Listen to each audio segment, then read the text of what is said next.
Uliona juzi Wahindi waambia wako na Mungu wao alikuwa amewekelea kwa mkokoteni, walikuwa namsugusha huko, walikuwa miguu kavu. Wewe cheka tu, ati Mungu alikuwa amededi, alikuwa amekaa hapo, wewe ndio umekufa. Walimiliki. Mwidi alimagi shamba, lakini ni ndiye tajiri kukuliko, maana alikamata mji na akaambia mji, utanipatia chakula yangu. Miguu ni ya kumiliki. Na Joshua mahali popote alikanyagisha miguu, alimiliki.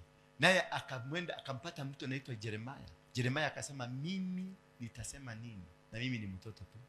Mungu akaenda kwa mdomo, akamshika mdomo wake, akamwambia fungua mdomo, akatia maneno yake, akashika ulimi, akatia maneno, akamwambia mahali popote nitakutuma useme, utasema. Kwa hivyo mdomo ni ya kuprofesy, ni ya kusema maneno, inafanyika. So your mouth is not the tool for work. It is a tool for prophecy, to release the prophetic word. I am blessed. I am a winner. I am a victor. I am a conqueror. Mdomo ndio inasemaga.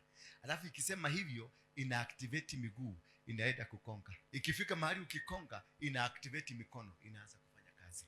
So you will never receive any blessing. You will never receive even a blessing from your legs. Hii ni ya kumiliki. Na unamiliki ukiprofesy.